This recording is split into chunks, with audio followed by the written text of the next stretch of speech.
Dieu et Père, nous sommes reconnaissants à toi pour le temps que tu as pris pour nous préparer, pour préparer ce programme. Et aujourd'hui est le premier jour de ce témoignage que nous voulons rendre. C'est plusieurs séries, mais tu as voulu que nous débutons quelque part aujourd'hui, afin d'achever le dimanche. Nous te sommes infiniment reconnaissants. Ta présence en nous et avec nous nous fera du bien. Que chaque mot, que chaque phrase, que chaque lettre, que chaque expression puisse avoir une place dans nos cœurs. Et nous savons que tu détiens toutes choses et un seul mot de ta bouche suffit pour que notre joie soit parfaite. Merci parce que tu le fais et toute la gloire te revienne au nom de Jésus-Christ. Amen. Alléluia. Je vous salue ce soir dans le nom précieux de Jésus. Que la paix de notre Seigneur Jésus soit notre partage. Tu vas saluer ton frère d'à côté et tu vas le bénir dans le nom de Jésus. Bénissons-nous.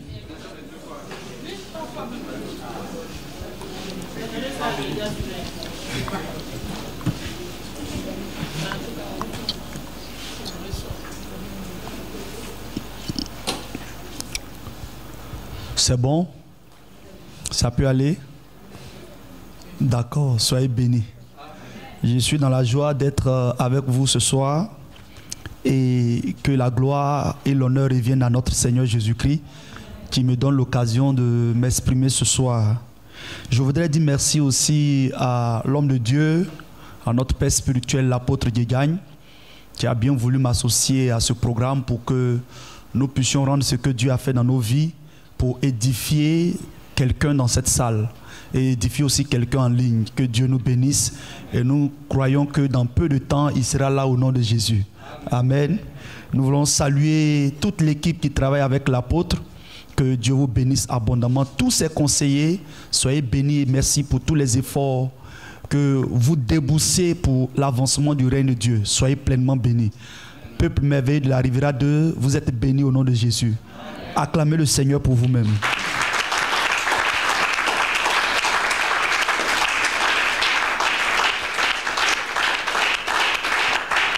Nous saluons particulièrement tous ceux qui nous suivent en ligne. Que la paix du Seigneur soit votre partage.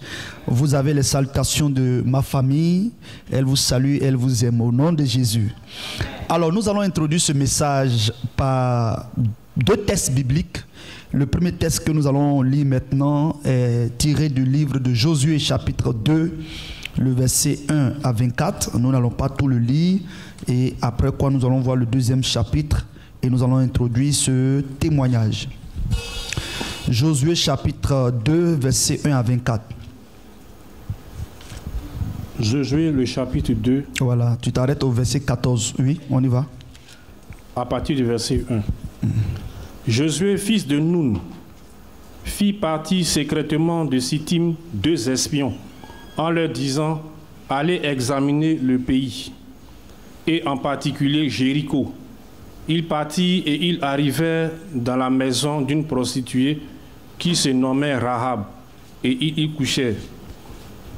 Au verset 2, on dit au roi de Jéricho, voici des hommes d'entre les enfants d'Israël sont arrivés ici cette nuit pour explorer le pays. Le roi de Jéricho envoya dire à Rahab, fais sortir les hommes qui sont venus chez toi, qui sont entrés dans ta maison, car c'est pour explorer tout le pays qui sont venus.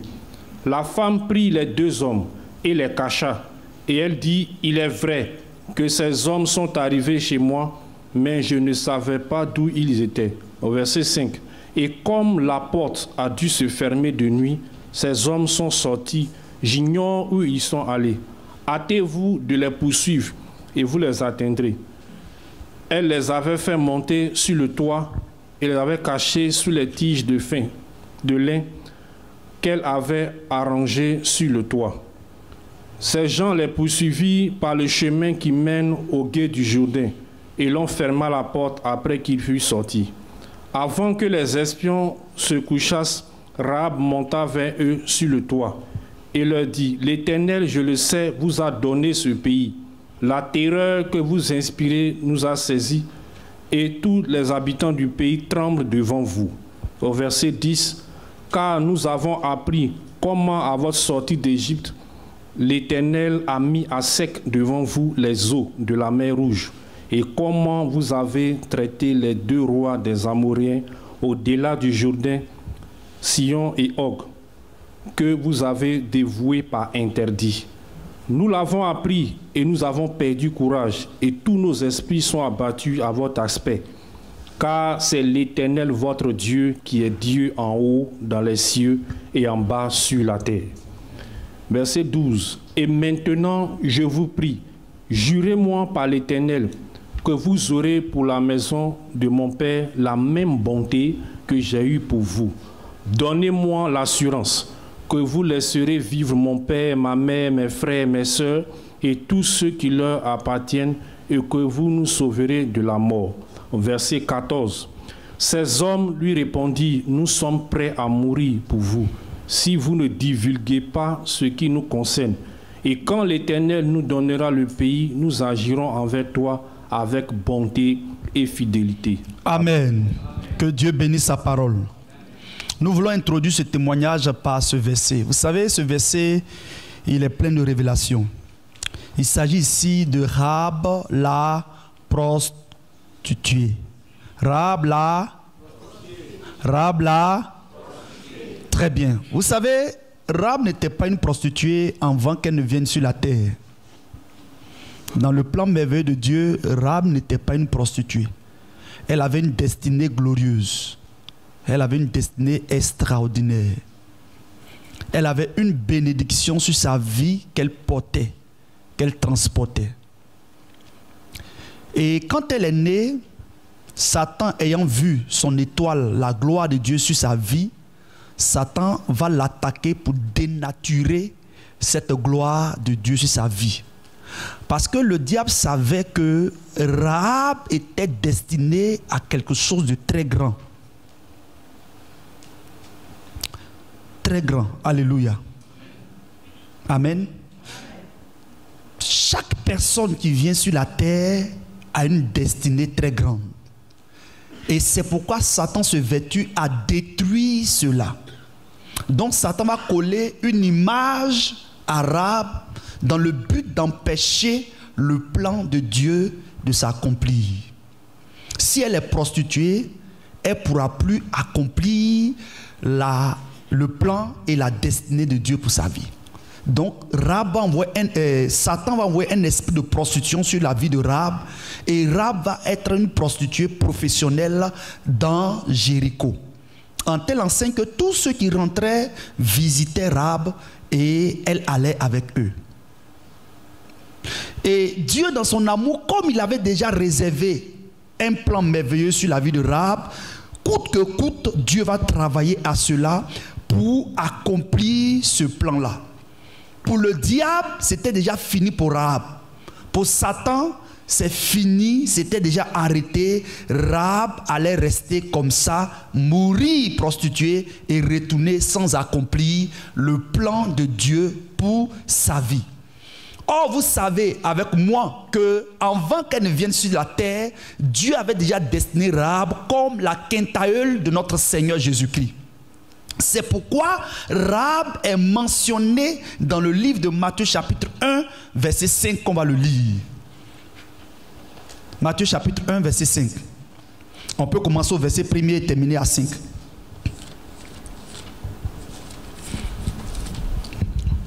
Oui, on y va. Matthieu chapitre 1, verset 5. Voilà, 1 à 5. 1 à 5. Généalogie de Jésus, fils de David, fils d'Abraham. Abraham engendra Isaac. Isaac engendra Jacob. Jacob engendra Judas et ses frères. Judas engendra de Tamar, Pharès en Zara. Pharès engendra Esrom. Esrom engendra Aram. Aram engendra Aminadab. Aminadab engendra Naasson. Naasson engendra Salmon. Salmon engendra Boaz de Rahab. Boaz engendra Obed de Ruth. Amen. Donc, dans la généalogie de notre Seigneur Jésus-Christ, voici le nom de notre ex-prostituée qui est mentionné là. Rahab. Rahab. Alléluia. Or, dans Josué, Rahab était une prostituée. Mais Satan savait qu'elle était la personne par qui Dieu allait passer pour faire sortir notre Seigneur Jésus-Christ. Donc Rahab détenait une étoile glorieuse, une étoile brillante, une étoile puissante. Rahab avait une grande destinée parce que elle allait être la quintailleule de notre Seigneur Jésus-Christ. En français, terre à terre, arrière-grand-mère de notre Seigneur Jésus-Christ sur le plan humain. Amen. Amen. Amen. Donc, je dis ça pour que tu comprennes la valeur et le prix que tu as aux yeux de Dieu. Rahab avait ce prix-là. Rahab avait cette valeur.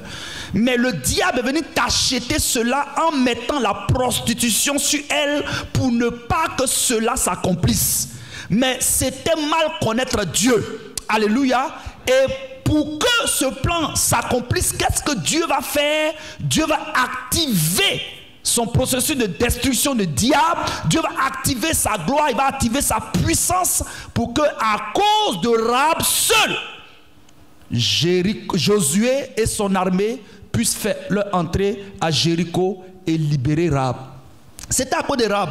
Tout ce qui s'est fait, la muraille qui s'est écoulée, c'était à cause de Rahab seul. C'était à cause de Rahab seul. Alléluia. Est-ce que quelqu'un comprend quelque chose ce soir? C'était à cause de Rahab seul. La population de Jéricho voyait une prostituée, mais le ciel voyait l'arrière-grand-mère de Jésus. La population, les habitants de Jéricho voyaient une femme démunie, voyaient une femme rejetée, voyaient une femme impure, voyaient une femme sale. Mais le ciel voyait une femme de gloire, le ciel voyait une femme de bénédiction, le ciel voyait une femme de grâce, le ciel voyait des entrailles bénies, des entrailles par lesquelles le Seigneur va venir dans cette terre ou dans ce monde. Alléluia. Amen. Pour dire quoi? Pour dire que quand vous avez une grande destinée, vous avez une grande gloire, le diable dès le bas âge ou dès la naissance commence à vous attaquer à cause du plan merveilleux de Dieu qui est sur votre vie.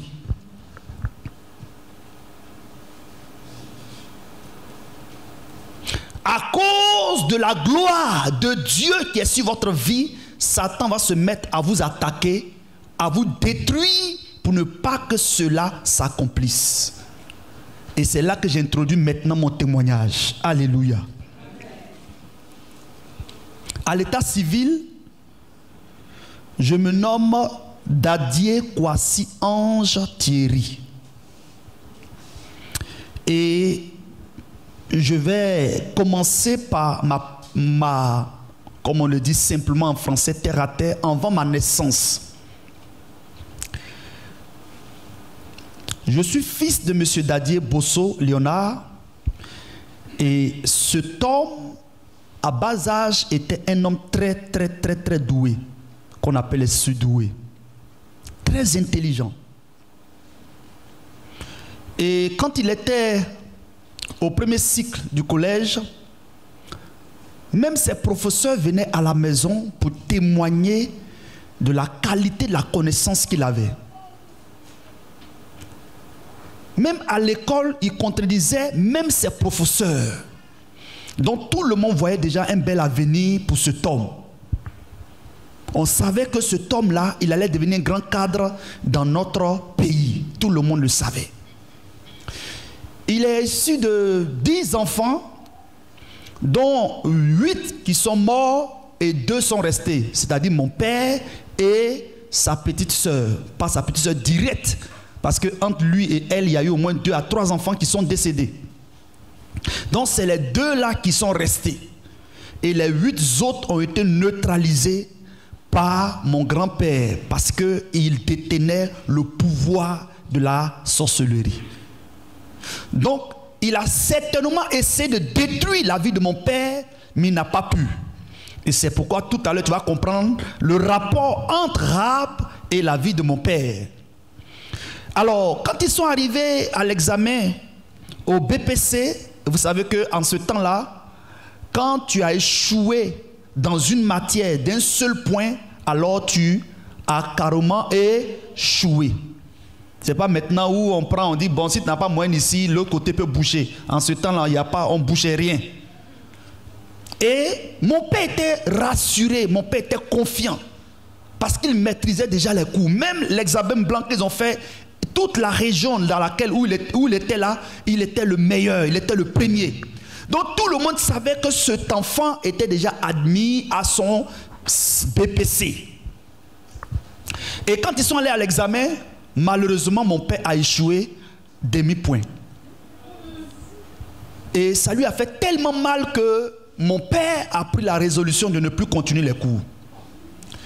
Et sur recommandation, sur supplication, sur pardon de ses amis, ses connaissances, ses professeurs, même sa mère, mon père va changer de position, il va changer d'idée, il va accepter de reprendre les cours l'année suivante. Un jour, il revenait de l'école, l'histoire se passe, que j'explique, c'est produit ou c'est passé à Divo. Et nous étions à cette époque-là au quartier appelé Lebréville. Lebréville est le quartier qui est situé derrière l'hôpital général de Divo. Pour ceux qui connaissent un peu Divo, entre l'hôpital général de Divo et puis le quartier Bada et le quartier Konankro. Donc Lebréville est au milieu. Et l'autre côté, vous avez Belleville. Donc, un jour, il revenait des cours, c'est-à-dire on est maintenant dans la seconde année. Un soir, c'était midi autant que moi, il revenait des cours. Et puis, il empruntait le chemin qu'il avait pour habitude d'emprunter. Et il arrive sur le chemin. Il regarde, il voit une personne qui lui apparaît. Et cette personne n'a pas un bon visage. Quand je dis un bon visage, vous comprenez, alléluia. Il n'avait pas un visage d'homme, voilà, qu'on appelle bon visage. Donc, cette personne avait un visage désagréable. Un visage de quelqu'un qui est hanté, de quelqu'un qui a des mauvais esprits. En un mot, elle avait un visage de la sorcellerie. Et cette personne a effrayé mon père. Et sur le champ, mon père a reçu un coup de la part de l'ennemi qui automatiquement a dénaturé ou a mis un dysfonctionnement dans son cerveau et mon père est devenu ce qu'on appelle fou. Donc il enlève ses habits et il arrive à la maison. Sa mère le voit, elle dit mais il y a quoi? Il ne peut plus parler, il commence, son langage n'est plus cohérent, etc., etc. Ma grand-mère va se mettre à pleurer, va faire toutes les acrobaties qu'elle pouvait faire, mais hélas. Et celui qui avait envoyé ce coup-là, puisqu'il avait tenté de l'éliminer, mais il n'a pas pu, donc il faut détruire sa vie. S'il est fou, c'est fini, il va devenir quoi demain? Il ne pourra plus devenir quelqu'un. Alléluia. Parce que Satan ayant vu qu'il avait une grande destinée, donc il fallait mettre fin à sa vie. Et c'est ainsi que ma grand-mère, étant déboussolée, elle va prendre son fils et se promener avec lui, aller de féticheur en féticheur pour avoir gain de cause. Mais malheureusement, pour avoir une solution, autant pour moi, mais malheureusement, c'était hélas. Pourquoi? Parce que les sorciers qui opèrent, quand un sorcier est dans une dimension, dans la sorcellerie, il est plus puissant qu'un féticheur. Vous savez, les féticheurs collaborent avec les sorciers. Et comment ça se passe? Quand un patient ou quelqu'un vient consulter un féticheur, lorsque tu arrives chez le féticheur, automatiquement le féticheur fait des incantations pour rentrer en contact avec le sorcier de ta famille. Et quand il rentre en contact avec ce dernier, il demande la permission. Est-ce qu'il peut intervenir dans la situation que tu as? Si le sorcier dit non, alors le féticheur va dire ton cas est compliqué, je ne peux rien faire. Mais si le féticheur dit je peux faire quelque chose, ça veut dire que le sorcier de ta famille ou celui qui est derrière toi a donné son aval. Donc, quand ma grand-mère partait avec son fils chez un féticheur, automatiquement ce dernier faisait les incantations et il partait consulter la personne qui avait lancé ce sort. Et la personne lui disait que tu n'as pas droit à toucher bon, pas mon fils, mais mon animal. Je préfère le mot animal. Amen.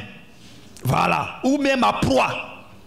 Donc, le féticheur disait carrément ou ouvertement à ma grand-mère que ça, je ne peux rien faire car si je sais, ils vont me tuer.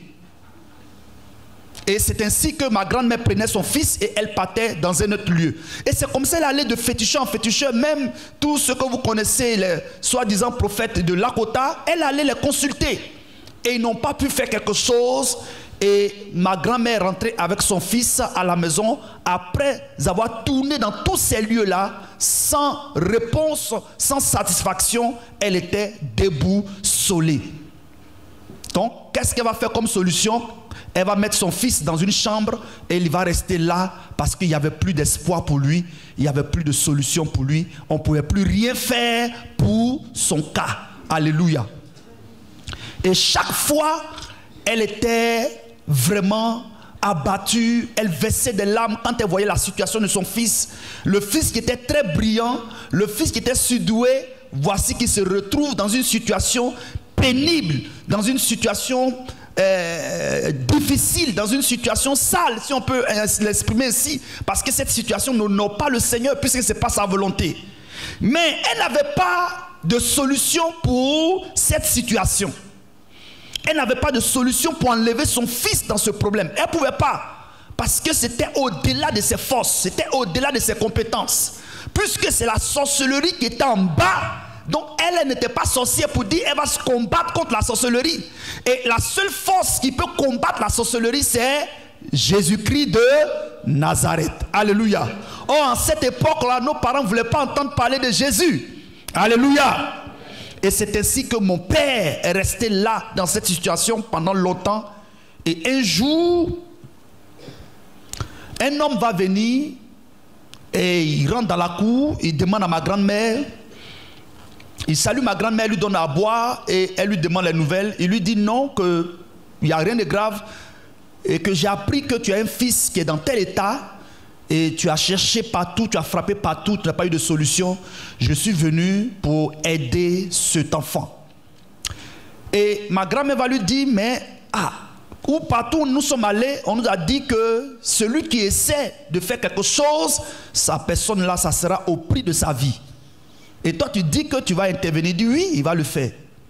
Et c'est comme ça, ce monsieur, ce dernier, aussi féticheur, il va risquer sa vie, il va mettre sa vie au profil pour que la vie de mon père soit libérée de l'emprise de la sorcellerie. Alléluia. Et c'est comme ça, mon père va recevoir la guérison, il va être libéré de cet esprit. Alléluia. Amen. Amen. Mais le diable ne s'était pas arrêté là. Le diable ne s'était pas arrêté là. Il fallait coûte que coûte mettre fin à la vie de cet homme. Mais Dieu dans son amour, puisque Dieu avait déjà arrêté et préparé que son fils que je suis doit venir au monde et le servir. Donc c'est des choses qui n'étaient pas, qui ne surprenaient pas Dieu. Parce que Dieu a déjà tout arrêté. C'est nous qui ne savons pas le plan de Dieu. Mais Dieu, il sait toutes choses. Même ce qui va arriver dans 1000 ans, il le sait. Alléluia. Alléluia. Alléluia. Dans 20 ans, ce que tu vas devenir, le Seigneur le sait exactement. Il le sait exactement. C'est pourquoi il nous demande d'avoir foi en lui et d'avoir confiance en lui. Donc, Dieu, par l'entremise des hommes, va travailler dans la vie de mon père. Et mon père, ayant pris conscience de son état, il va vouloir s'investir dans la vie parce que l'école n'a pas pu donner gain de cause puisqu'on a décidé de mettre fin à sa vie. Donc pour lui, pour échapper à la sorcellerie, il faut fuir ou quitter sa région. Et il va se retrouver à Dzopé. Et c'est ainsi qu'il va faire la connaissance de ma mère. Et les deux vont aller ensemble. Et ma mère va tomber enceinte de moi. Alors, ils ont essayé de le neutraliser, ils n'ont pas pu. Ma mère tombe enceinte. Elle est enceinte, elle va enfanter. Elle enfante un fils que je suis. Alors mon père regarde l'enfant, mon père dit, ah, cet enfant il me ressemble. Il y a des éléments, je vais vous épargner pour qu'on gagne en temps. Cet enfant me ressemble bien. Donc mon père était content, il était très heureux. Et à cette période-là, la société Satmassi, c'est une société agricole, a lancé, comme on appelle ça, des places pour ceux qui voulaient travailler. Et mon père a postulé à la Satmassi et Dieu lui a fait grâce et il a eu une place à la Satmassi. Donc mon père va commencer à travailler à la Satmassi. Alors, sa femme lui donne un garçon. Très content, il va fonder son petit foyer. Il est là, lui, sa femme et son fils, ils vont commencer à vivre. 1 mois, 2 mois, 3 mois, 4 mois, 5 mois. Alors, le diable se lève un matin et dit, bon, nous avons cherché à neutraliser sa vie, nous avons cherché à mettre fin à sa vie, on n'a pas pu, mais on peut toujours continuer à le détruire. Et mon grand-père, qui était à la base de tout, comme je vous l'ai dit à la table, il va s'asseoir avec ses oncles, ses frères qui sont mes oncles. Il va leur dire, bon, écoutez, nous avons appris que notre fils est allé du côté des Akiés et il est venu avec une femme Akié. Bon, à cette période, jusqu'à présent, entre nous et les Akiés, il y a une alliance. Donc, ce n'est pas normal. Il faudrait que nous mettons fin à cette union-là. Ils ont réfléchi, ils ont dit, bon, qu'est-ce qu'on doit faire? Il y a un de ses frères qui a proposé, dit, mais moi j'ai ma fille qui est là. Je peux vous donner ma fille, hein, c'est pas mauvais. Pourtant, c'est de l'inceste, c'est pas normal.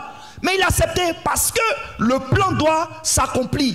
La destruction qui était en marche n'a pas encore fini d'atteindre son but. Donc cette destruction-là doit atteindre son but. Alors, on appelle la dame en question, elle dit, il n'y a pas de problème. On lui dit, bon, on va te... Est-ce que tu es prête à te marier? Elle dit, marier, aller à mariage. Bon, vous savez qu'en va c'était les mariages coutumiers, donc c'est pas comme de nos jours. Elle dit, oui, il n'y a pas de problème. Ils l'ont forcé, donc finalement elle a accepté. On lui dit, bon, tu vas auprès de tel monsieur, il habite dans tel lieu. Comme elle ne connaissait pas le lieu, un des oncles a accepté de l'accompagner. Il prend la femme de mon père, bon, je vais l'appeler ma mère adoptive, il prend cette dernière et il l'envoie chez mon père. Ce jour-là, mon père est allé au service, donc c'est ma mère qui était là, elle a reçu la dame, tout. Mais quand elle les a reçus, ils n'ont pas voulu dialoguer et échanger avec elle, puisque la mission pour laquelle ils étaient venus, c'était de la chasser de la maison et que l'autre prenne la place. Donc, ils n'avaient pas affaire à elle. Donc, le soir, avant c'était le combiné, on appelle mon père au service, on dit, bon, ah, tu as ton oncle qui est là, qui est venu avec une dame, ils sont venus. Donc, le soir, mon père rentre, il demande les nouvelles. L'oncle lui dit ouvertement qu'il n'y a pas grand chose, les nouvelles sont très bonnes, ton papa a décidé de te donner une femme.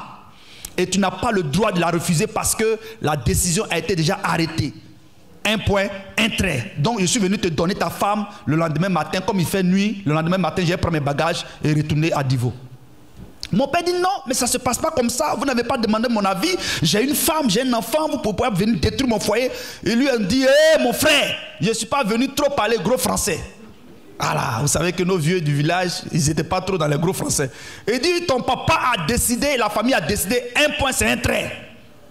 Et le matin, l'oncle est parti, il a laissé ma mère adoptive. On lui a dit que où tu vas là, ta mission c'est d'aller chasser la femme qui est là-bas et tu prends sa place. Donc tu dois tout faire pour réussir cette mission. Donc quand elle est venue, les quelques jours qui ont commencé, elle a commencé exactement sa mission. Parce qu'elle était venue chasser ma mère. Donc tout ce que ma mère faisait ou pouvait faire, cela était toujours mal vu aux yeux de cette dame. Donc chaque jour palabre, les querelles, les histoires, les bagarres, les histoires.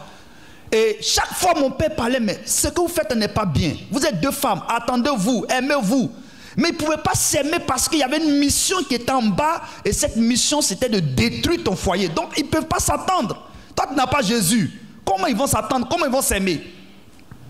Et toujours, la dame faisait palabre à ma mère. Chaque jour, chaque matin, ils vont se lever. Leur bonjour, c'est palabre. Midi, c'est palabre. Le soir, c'est palable. Le lendemain, palable. Jusqu'à ce qu'un jour, mon père dit, mais écoutez, je suis fatigué. Chaque jour, vous ne pouvez pas vous attendre. Vous êtes deux femmes dans la cour ici. Et chaque jour, c'est palable, c'est des histoires. Bon, moi, je suis fatigué. Ce jour-là, il s'est levé. Il a pris sa moto. C'était une moto bécane. Et il allait au service. Alors, l'autre dame qui était venue, elle était plus âgée que ma mère. Sa morphologie, elle était plus en forme que ma mère. En taille, tout. Elle avait tout. Elle dépassait ma mère. Donc, ma mère savait que dans ça, là, s'il y a palabre qui commence là, c'est pas bon pour elle. Elle sait ça. Alléluia. Dans notre jargon ivoirien, on dit quoi? Zié connaît baga qui est lourd, mais c'est Bella qui fait quoi? Qui fait exprès. Sinon, baga, il y a Bella, c'est que baga ça, il ne peut pas prendre, mais il fait exprès. Alléluia. Donc, comme elle savait que baga ça, elle ne pouvait pas prendre, qu'est-ce qu'il fallait faire? Il fallait s'apprêter. Si une bagarre se déclenchait, il fallait qu'elle soit prête pour se défendre. Donc c'est ainsi, elle va casser une bouteille qu'elle avait mis sa pommade dedans, elle a cassé la bouteille, elle a pris une torsion de bouteille, et puis elle a gardé ça sur elle. Elle a mis ça dans son pagne. Donc ils étaient là. Matin, l'autre a commencé, puisque chaque jour c'est le même scénario. Oh, oh, ah, oh, ah. Donc ma mère ne parlait pas parce qu'elle savait sur quoi elle avait mis son pied. Dès qu'un aveugle te dit viens se battre, ça veut dire que son pied est sur caillou. Donc elle ne parlait pas. Les voisins sont venus demander pardon. Madame, tous les jours c'est palabre. Tous les jours tu fais palabre à la petite fille là. Faut pas faire ça. C'est une petite fille, entendez-vous? La femme dit oh dégagez. Aujourd'hui là elle va voir. Donc tellement trop, c'était trop. Ma mère elle n'avait pas pu maintenant se maîtriser, se contenir. Elle va lâcher le mot. La dame dit voilà, c'est ça que j'attendais. Tu veux te battre aujourd'hui? Aujourd'hui on se bat. Et elles ont commencé à se battre. Ma mère a pris la bouteille cassée là et elle va déchirer la dame. Elle va la déchirer jusqu'à toucher l'os. Le sang va giculer. Voir. Tellement le sang était fort, la dame est tombée dans le coma. Ah, qu'est-ce qu'il faut faire? Les voisines et les voisins rapidement sont venus. Oh, madame, tu vois, c'est ce qu'on te disait. Faut pas faire palabre, faut pas faire palabre. La petite fille t'a frappé maintenant. Voilà le problème qui est arrivé. On va faire comment? Monsieur n'est pas là. Oh, il est allé très loin. Parce que vous savez qu'en cette période-là, leur activité principale était d'aller de village en village et de campement en campement. Il n'y a pas portable pour dire que tu as appelé. Pas des années 80, il n'y a pas portable. Donc ce jour, il était allé dans un campement pour aller encourager les agriculteurs, les cultivateurs, pour voir les champs de cacao et café, puisque c'était leur spécialité qui était là. Donc, qu'est-ce qu'il faut faire? Il faut amener urgemment la dame à l'hôpital. Ils vont prendre la dame, l'amener à l'hôpital, au CHR Doumé. Et mon père, il rentre le soir, on lui dit, voici ce qui s'est passé chez toi à la maison. Va rapidement à l'hôpital Doumé. Il arrive, il voit sa deuxième femme dans le coma. Bon, est-ce que c'est la deuxième femme? On dit sa concubine. Parce que ce n'est pas sa femme, ils ne sont pas mariés. Il n'y a même pas eu dot. Rien. Il n'y a même pas eu quoi quand même. Amen. Et mon père, en ce moment, il était jeune. Voici le problème sur sa tête. Si elle meurt, il est foutu. Il ne connaît pas Jésus. Il salue Marie. Donc, il va commencer à saluer Marie. Marie, je te salue. Toi qui es bénie en toutes les femmes. Le fruit de tes entrailles sont bénis. Il faut avoir pitié de moi. Donc, c'est comme ça qu'il saluait Marie. Il saluait Marie. Mais le Seigneur avait un plan merveilleux pour cet homme. Il ne pouvait pas le laisser dans cet état-là. Et Dieu, après des temps, va intervenir dans la vie de cette femme. Et elle ne va pas mourir. Elle va revenir à la vie par la grâce de Dieu. Alléluia. Elle revient à la vie. Le premier mot qu'elle lâche ou qui sort de sa bouche, où est cette femme? Elle dit le nom de ma mère. On dit non, elle n'est pas là. Elle dit d'accord. Cette femme, si je sors de l'hôpital ici, soit elle meurt ou moi je meurs.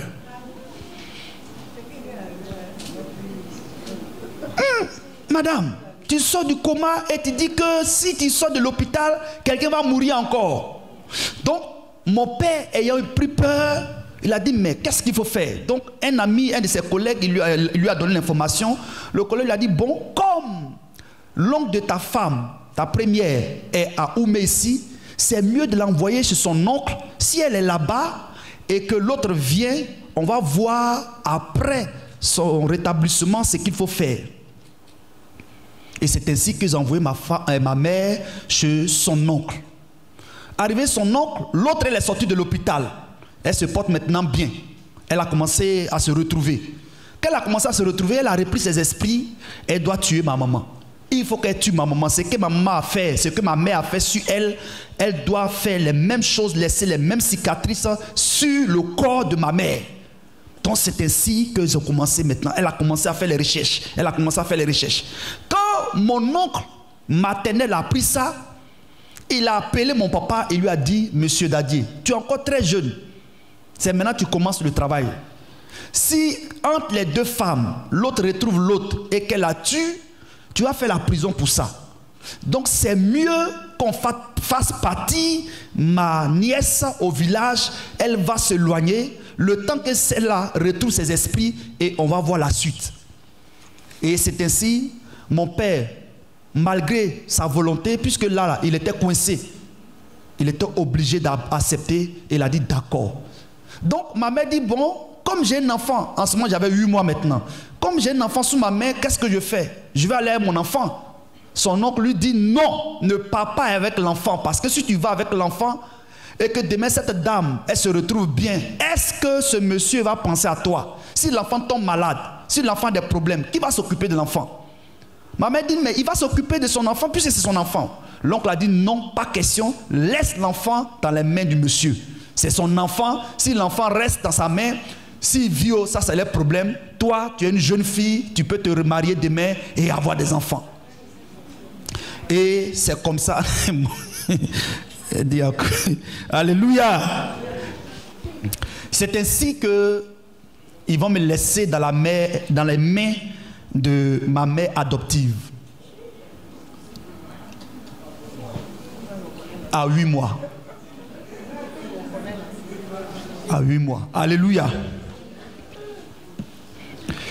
Alors, l'enfant de 8 mois est séparé de sa mère. Vous savez qu'à 8 mois, on tète encore. Donc, je vais arrêter de têter. Je vais arrêter de connaître l'affection maternelle. Je vais arrêter de connaître les soins, les câlins. Et je vais être élevé dans une brutalité qui ne dit pas son nom. Jésus. Mais tout ça, Jésus a permis ça pour moi me faire du bien. Alléluia. Jésus a permis ça pour moi me faire du bien. Vous savez, si vous n'avez pas vécu cette situation, vous ne pouvez pas aimer l'homme. Alors, on laisse l'enfant de 8 mois entre les mains de cette dame. Elle me regarde, elle me dit, ta mère a failli me donner la mort. Et elle a fui. Tu es dans ma main maintenant. Mais regardez ce que Dieu va faire. Dans un premier temps, elle va avoir la compassion. Elle va avoir pitié de moi. Donc, elle va commencer à s'occuper de moi au fur et à mesure. Au fur et à mesure. Puisque elle veut que je sois conscient pour payer le prix. Si elle meurt bébé, qu'est-ce qu'il y a vu dedans? Rien. Donc, elle va prendre soin de moi. Elle va prendre soin de moi. Elle va prendre soin de moi jusqu'à ce que j'ai 1 an, 2 ans. Et entre 1 an, 2 ans, je vais être attaqué par des maladies. Des maladies bizarres. Qui devaient m'emporter à la mort. Mais Dieu, dans son amour, va me garder. Puisque l'enfant, sa maman n'est pas là, donc il est élevé dans des conditions difficiles. Donc cela va agir sur l'enfant. Et cet agissement-là va créer d'autres choses encore en moi. Et c'est comme ça que je vais grandir dans cette atmosphère-là. Je vais grandir dans cette atmosphère-là. C'est comme ça que je vais grandir au fur et à mesure, un peu, un peu, un peu, un peu, un peu, un peu. Donc quand une maladie finissait, une autre maladie venait. Quand une maladie finissait, une autre maladie venait. Et j'étais maladif. Arrivé un moment, la dame a dit, trop c'est trop, elle est fatiguée. Parce que ma mère, non seulement lui a fait du mal, et voici un enfant qu'on a laissé, chaque jour l'enfant tombe malade. Chaque jour il tombe malade, chaque jour il tombe malade. C'est quoi ça? Et comme si ça ne suffisait pas, le diable a envoyé une hernie étranglée sur moi.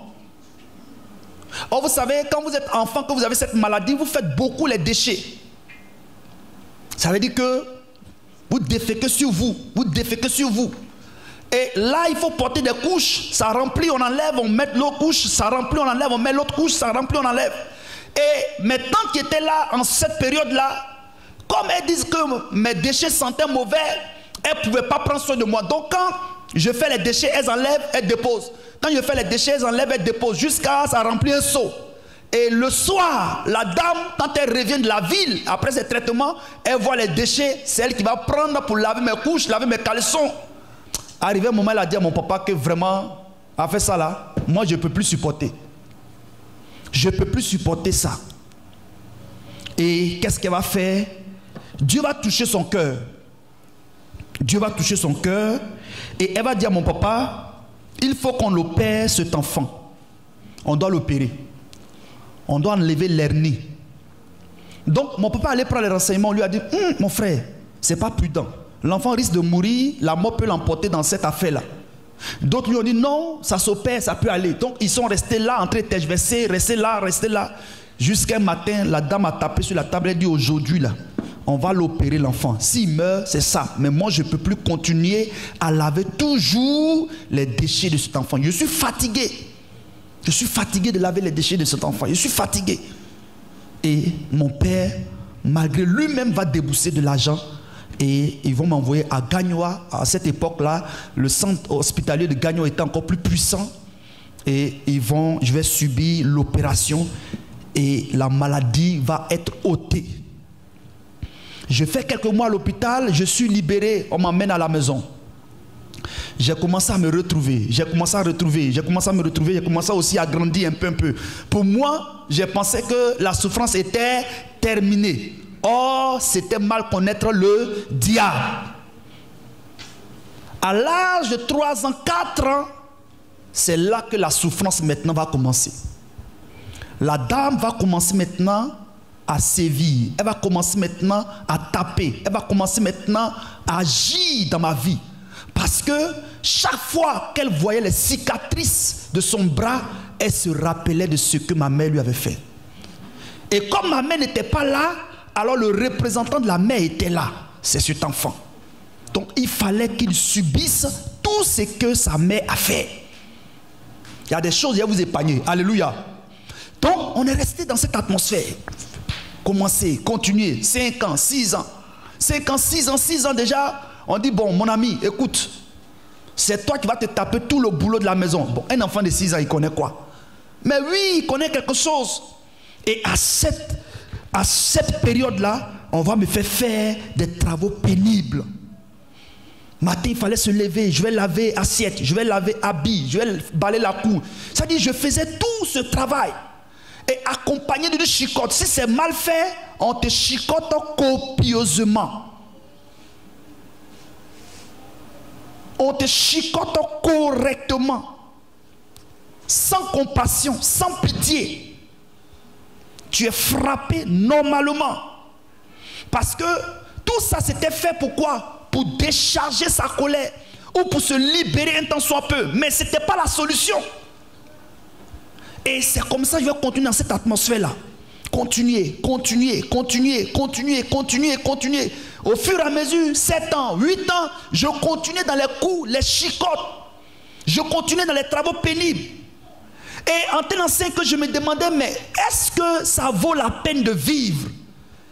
Si je dois être maltraité ainsi, est-ce que ça vaut la peine de vivre? Est-ce que ça vaut la peine de vivre? Est-ce que ça vaut la peine de vivre?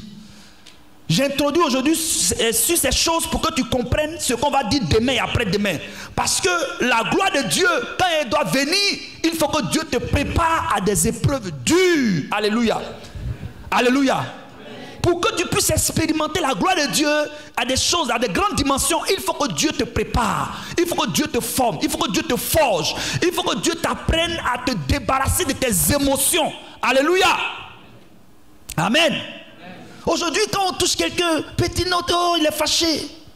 Oh, on me maltraite. Oh, je suis maltraité. Oh, je suis ceci. Quand on te demande même de laver, faire la vaisselle, tu dis, ah, cette femme elle me maltraite. On ne te maltraite pas. Ils sont en train de te préparer, ils sont en train de te former. Ils sont en train de te préparer pour ton futur. Parce que quand tu vas rentrer demain dans ton foyer, il faut que tu apprennes à laver la vaisselle. Il faut que tu apprennes à nettoyer. Il faut que tu apprennes à cuisiner. Il faut que tu apprennes ces choses. Mais si tu ne les connais pas aujourd'hui, tu vas faire comment? C'est là la question. Pour moi, cette femme me maltraitait. C'est inconcevable d'accepter qu'un enfant comme ça, il fasse tout ce boulot. Et souvent les gens me demandaient, monsieur, papa, c'est ta maman qui est là. Je dis non, c'est pas ma maman. Parce que je l'appelais Tanti. Et j'avais gardé une haine terrible dans mon cœur. J'avais gardé une haine contre elle. Et cette haine-là me poussait à me venger. J'avais commencé à mûrir dans mes pensées, faire du mal à cette femme. Quand je vais grandir. Parce qu'elle a de 8 ans, 9 ans, je ne pouvais pas me défendre. Mais j'ai dit, quand je vais grandir, cette femme-là, je vais la tuer. Oui, mes frères. Et dans le but de me venger, la vengeance m'a poussé même à aller faire des pratiques. Bref. Et c'est comme ça qu'on a continué dans cette atmosphère jusqu'à ce que j'ai 10 ans, 13 ans, 14 ans. Et Dieu lui a fait grâce, elle a eu des enfants. Elle a eu 2 enfants, un fils et un garçon. Les enfants sont nés, ils sont nés dans ma main. C'est moi, je lavais les habits, c'est moi, parfois, qui m'occupais d'eux, je faisais tout ce qu'ils pouvaient faire. Ils ont pissé dans ma main, c'est moi qui les attrapais, je faisais tout. Et ils ont commencé à grandir, Quand ils ont commencé à grandir, mes petits frères qui ont grandi devant moi m'appellent esclave. Ils m'appellent esclave. Ah! Une première fois, l'enfant ouvre sa bouche et puis dit esclave là. Il dit, mais petit, qui t'a appris le mot esclave? Tu connais le sens du mot esclave? Esclave veut dire quoi? Tu connais sa définition? Je n'ai pas trop considéré. Une deuxième fois encore, l'enfant vient et dit esclave. Et ce jour-là, j'étais en train de puiser de l'eau. Vous savez qu'on était dans des villages très reculés et retirés autant pour moi. Et dans ces villages-là, il n'y avait ni d'électricité, il n'y avait ni de pompes. Il n'y avait ni des châteaux d'eau comme vous le connaissez aujourd'hui. C'était des pompes foraines. Et l'État construisait. Et si vous ne prenez pas soin de cela, que ça se gâte, vous transformez ça en puits. Ou bien si vous n'avez pas les moyens, l'État ne vous a pas donné ça. Vous-même, vous construisez votre puits traditionnel là. Et vous vous occupez de vous puisez cette eau-là pour faire vos activités ou tout ce que vous voulez. Donc, dans la cour dans laquelle on était, puisqu'on était dans la cour de l'école, alors ils ont construit une pompe là et la pompe était gâtée. Donc, nous avons transformé ça en puits. Et un jour, j'étais en train de puiser de l'eau, je puisais l'eau. Et mon petit frère, quand j'enlève l'eau, parce que la profondeur faisait 20 mètres. Et quand tu enlèves un pot, il remplit automatiquement un seau. Les pots en caoutchouc, ce n'est pas ceux qui ont fait le village qui connaissent ce que je suis en train de dire. Voilà. Voilà. Donc, on s'abaisse pour tirer. On s'abaisse, on se tire. On s'abaisse, tu tires. Quand tu tires, quand tu enlèves le pot, il remplit un seau directement. Et on était 3 maintenant dans la maison. Il y avait 2 autres filles qui étaient venues pour des activités domestiques. Et donc moi j'étais le seul garçon qu'on utilisait comme l'esclave. Et ce jour-là c'était mon tour de remplir la barrique. Donc j'épuisais. Quand je transporte, il m'a versé, je reviens. Et je vois, pendant que je suis en train d'épuiser, je vois mon petit frère qui vient, il prend l'eau là, et puis il gaspille l'eau, il verse par terre, il s'amuse avec. Et je lui dis non petit, il ne faut pas faire ça parce que le puits est très profond. Il me dit oh esclave là, il faut puiser l'eau là. Et quand il a lâché cette phrase ou ce mot de sa bouche, alors là, je n'ai pas gommé ça. Je n'ai pas pu supporter. J'ai tiré le pot. Quand j'ai laissé le pot, je suis allé vers lui, je l'ai frappé. Quand je l'ai frappé, automatiquement, il allait dire à sa mère qu'il n'a rien fait et son grand frère l'a frappé. Alors, si c'est une bonne mère, il est normal de venir demander au grand frère, qu'est-ce que ton petit frère a fait puis tu l'as frappé? Alors, elle n'a rien dit. À la veille, je crois que 2 jours avant, on était allé au champ et puis on a coupé les pieds de cacao là, puisque quand à un certain moment de café autant pour moi, à un certain moment donné les pieds de café il faut les couper pour que les jeunes cafés puissent pousser. Donc les vieux pieds là on avait coupé ça et puis on a envoyé ça à la maison pour faire du fagot. Elle a tourné derrière la cuisine, elle a pris un pied de cacao et de café et elle est venue avec. Donc, elle venait derrière moi, à petits pas. Parce qu'elle faisait du bruit, j'allais entendre. Donc, elle venait derrière moi, à petits pas. Et vous savez, Dieu là, même quand tu ne le connais pas, il te parle. C'est pourquoi souvent je m'étonne, maintenant on l'a connu, on est chrétien, et puis les gens ils sont 16, 20 ans, 10 ans, puis lui, il ne sait pas comment Dieu parle. Moi, ça m'étonne. Parce que, étant païen, même, il ne connaît même pas ce qu'on appelle Jésus, puis lui me parlait. La voix me dit, lève-toi et regarde derrière. J'ai dit, oh non. Deuxième fois, lève-toi, regarde, tourne ta tête et regarde. J'étais en train de faire le mouvement de faire sortir l'eau du puits. Et or, elle venait pour m'assommer pour que je tombe dans le puits. Or, si je tombe dans le puits, c'est fini pour moi. Parce que c'est profond. Et la troisième fois, la voix s'est faite forte. Tourne-toi et regarde. Quand j'ai tourné, je vois, elle n'était plus loin de moi. Quand elle voulait envoyer le bois sur moi, alors j'ai sauté le puits et j'ai fui. Quand j'ai fui, elle m'a dit, où tu vas là? Il faut continuer. Va et cherche la roue de ta mère. Va vers ta maman comme ça. Tu ne vas plus jamais revenir chez moi. Si tu rentres chez moi, tu verras ce que je vais te faire. Je lui ai dit, mais... Et j'ai commencé à pleurer. J'ai dit, maman, est-ce que tu sais ce qu'il a fait? Elle dit, je n'ai pas besoin de savoir. Pourquoi tu as touché mon enfant? Et il faut dire qu'à cette époque-là, ces deux enfants étaient des œufs.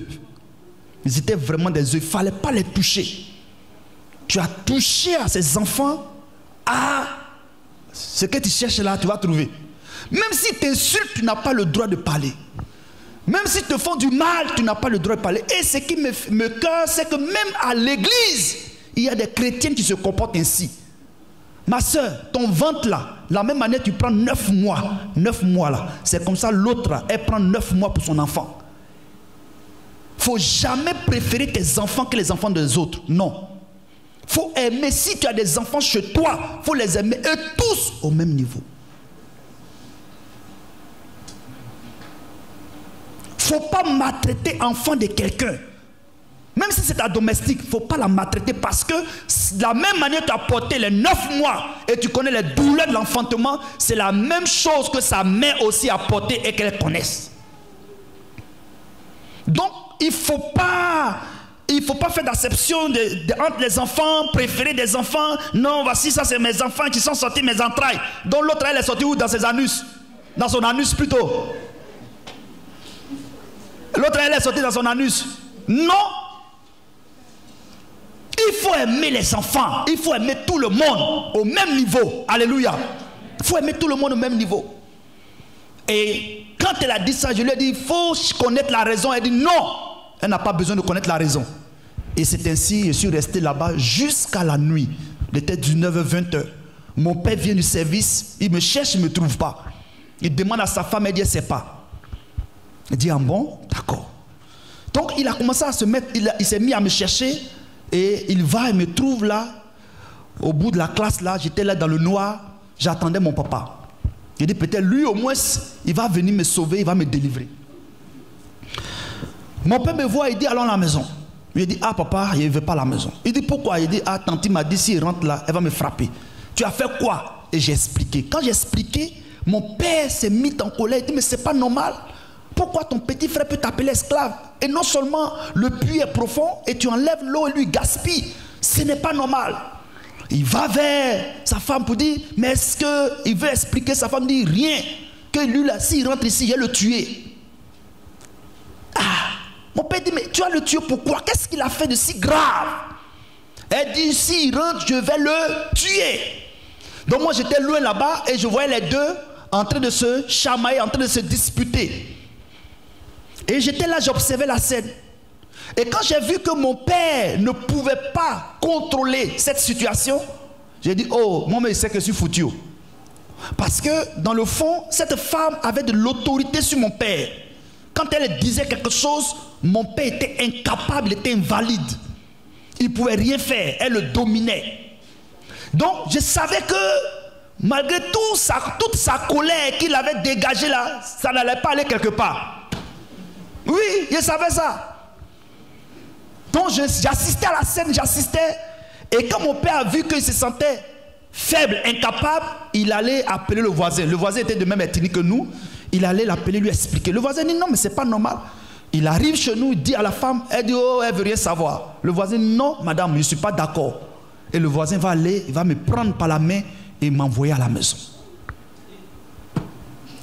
Quand je suis rentré, elle n'a rien dit. Elle n'est pas pressée. Il ne dort pas avec nous. Il va partir. On va régler ça la nuit. Il est parti. Quand elle est partie, elle est restée calme, elle a continué ses activités. Quand elle est partie, elle dit maintenant mon père s'adresse à mon père. Vous l'avez fait rentrer. D'accord? On va voir ça. Mes frères, je suis rentré dans la chambre. Il a fermé la chambre. J'entendais mon sort. Qu'est-ce qui va se passer la nuit? Oh Seigneur. Oh Dieu. Bon, je ne disais pas Seigneur, mais Dieu au moins, tout le monde connaît le nom de Dieu. Même si tu es mauvais, tu connais le nom de Dieu. Oh Dieu, aie pitié de moi. Oh Dieu, aie pitié de moi. Dieu, aie pitié de moi. Dieu, aie pitié de moi. Jusqu'à une certaine heure, tu ne peux pas continuer, tu es fatigué. Tu vas dormir. Alléluia. Et le sommeil m'a emporté. Que Dieu nous bénisse. Alléluia. Alors, je vais continuer dans cette vie-là. Je vais continuer dans cette vie-là. Et au fur et à mesure que je continuais à être maltraité ainsi, je sentais plus l'absence de ma mère et je sentais plus sa douleur. Donc je pleurais parfois seul. Seigneur, ma mère, tu es où? Parfois, je m'isolais et je demandais, mais ma mère, est-ce que tu es vivante? Si tu es vivante, vraiment, tu entends ma voix. Que les oiseaux qui transportent la voix transportent ma voix. Et que tu entendes ma voix, que tu viennes me sauver. Je souffre, je suis fatigué.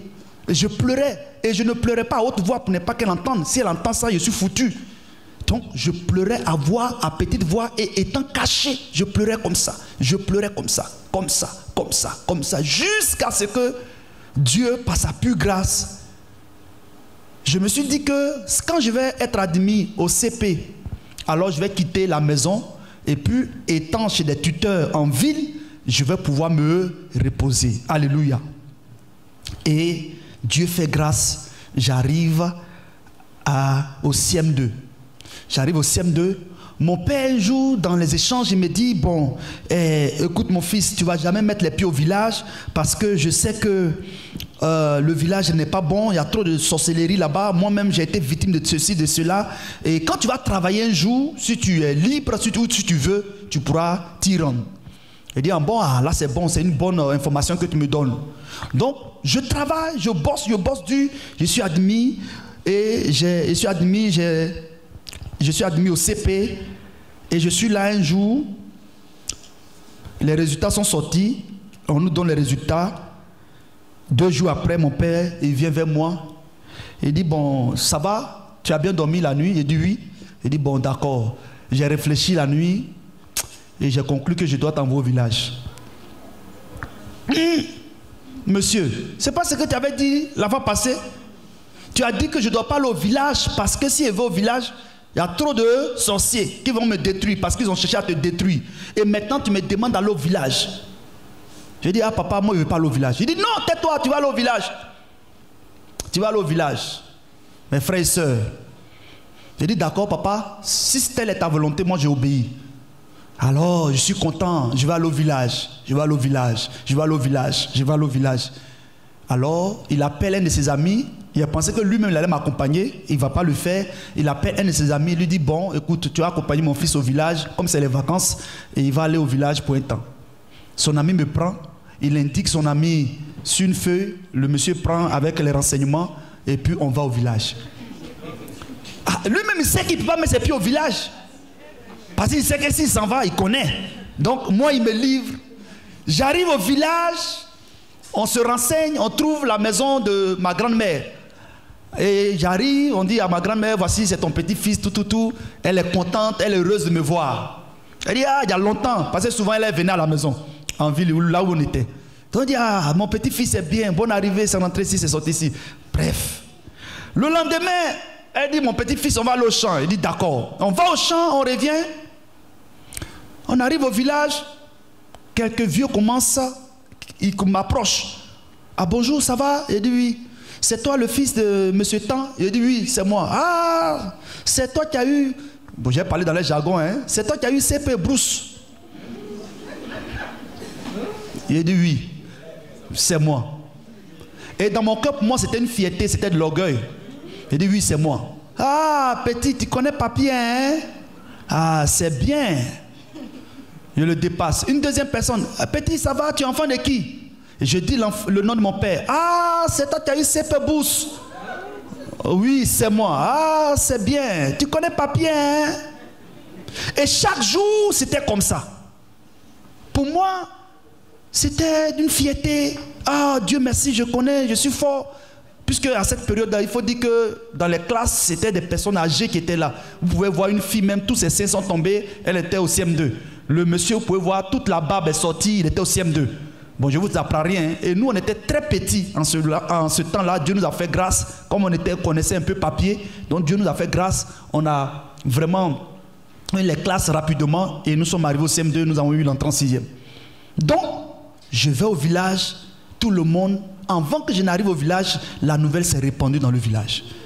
Le fils de monsieur Tan, il connaît papier. Le fils de monsieur Tan connaît papier. Le fils de monsieur Tan connaît papier. Le fils de monsieur Tan connaît papier. Et moi-même, j'arrive au village. Mon nom a commencé à se répandre partout. Oh, je ne connais pas Jésus. Pourquoi c'est mon nom? Je ne sais pas. Pour moi, c'est bien. Alléluia. Alléluia. Alléluia. Alléluia. Alors, ce qu'ils ont voulu faire mon père, comme ils n'ont pas pu, ils vont faire ça sur son fils. On va s'arrêter là pour ce soir.